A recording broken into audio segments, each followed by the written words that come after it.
Your tank looks fine. It's got clear water, calm fish, and nothing flashing red in your brain yet. That's usually when it starts. If you want to stick around, hit subscribe so I can feed my son. Anyway, quiet tanks don't warn you first. The calm phase. Every tank has a phase where it feels finished. Not new, not chaotic, just settled. The fish aren't hiding anymore. They aren't gasping, nobody's floating. The glass stays clean longer than it used to. You stop checking things daily, and you stop leaning in, and you start walking past it like furniture that hums. This is the phase people trust the most. It's also the phase where nothing obvious is happening, which is exactly why problems get comfortable. The system isn't fighting anymore, it's coasting. And coasting feels like success until you realize you're rolling downhill. The tank hasn't gotten stronger, it's just stopped asking for attention. Calm doesn't mean healthy. Calm means equilibrium. And equilibrium doesn't care whether it's balance on a wide floor or a narrow ledge. Stability versus safety. A system can hold itself together while having no room left to absorb stress, and that's the part most people miss. Fish surviving day after day feels like proof, and water tests coming back normal feels like confirmation. Everything looks steady, so the assumption sneaks in. Steady must equal secure, but steady just means nothing has pushed it yet. There's a difference between a system that can endure pressure and one that's already using every ounce of its tolerance just to exist. From the outside though, they look identical, but from the inside, one is relaxed and the other is holding its breath.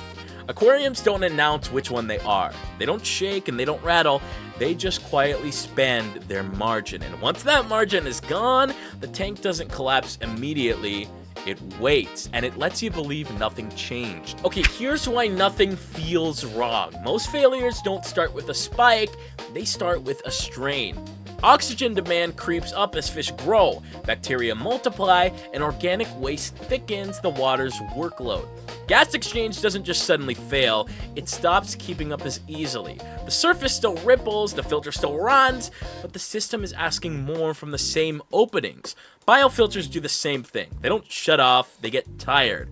Processing still happens, just slower, just closer to the edge, just enough that nothing trips any alarms. Fish adapt to this, but quietly. Chronic stress doesn't look like panic, it just looks like normal behavior with less resilience behind it. They still eat fine, they still swim fine, and they still survive fine, all while burning energy just to stay balanced. That's why nothing feels wrong, because nothing is wrong yet. The tank is paying interest on debt you didn't know exists. The shrinking margin. Every small stressor takes a bite, so a slightly warmer room, a missed water change, a heavier feeding week, or adding one more fish that should be okay. None of these cause a crash on their own, and that's the trap. Each one just narrows the gap between calm and failure. The system still holds, the fish still cope, and you still see peace. But the tolerance window keeps tightening. What used to be harmless now matters, and what used to be absorbed now shows up as stress. The tank becomes sensitive without looking fragile, and you don't notice the margin shrinking because nothing dramatic announces it. So by the time you do feel uneasy, the tank isn't heading toward danger, it's already living inside it. Okay, here's why fixes stop working. This is where people get confused. They finally react, something feels off. Maybe fish are hanging higher, maybe their color's dull, or maybe behavior shifts just enough to be unsettling.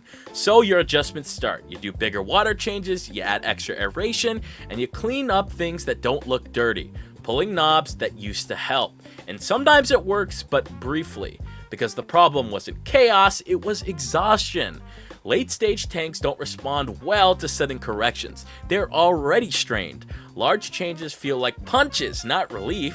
The system doesn't rebound because it has no slack left to stretch into. That's when your panic sets in, and panic creates motion, and motion feels like control. But motion without margin just accelerates an aquarium's breakdown. People remember this phase as the failure, but it wasn't. It was actually the aftershock. Here's the part that everyone gets wrong, including me. I used to trust calm tanks more than messy ones. Cloudy water would always bother me, and algae worried me, and noise made me alert. Those tanks felt alive, reactive, and demanding, so I watched them closely.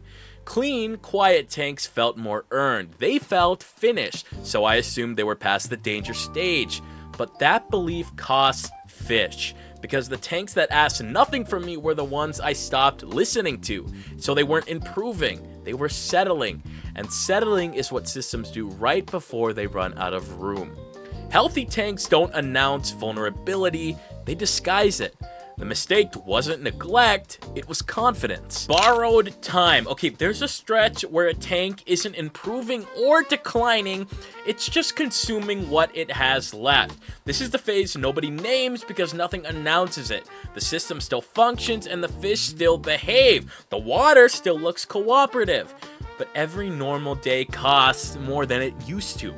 Oxygen demand inches higher, and waste takes longer to clear. Stress responses linger instead of resolving overnight. From the outside, it feels like consistency, but from the inside, it's a countdown without a display.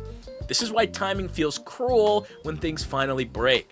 People swear nothing changed, and they're right. Nothing new happened. The system just reached the point where even normal days were too expensive. That's what borrowed time looks like in glass boxes. Everything appears ordinary while the bill quietly becomes due. When looking fine is the warning. So if your tank looks calm, clean, and normal, that isn't comfort, it's information. It means the system is doing exactly what it's capable of doing. No more and no less. And unless margin is actively being protected, it's probably being spent. Aquariums don't fail when they look bad. They fail when they've convinced you nothing needs watching. That's why the most dangerous moment isn't chaos, but rather it is silence. If this felt familiar, the next video to watch is the aquarium mistake you can't undo, because the tanks that hurt the most are the ones that never looked like they were in trouble. I'm Art Gills, and I'll see you in the next one.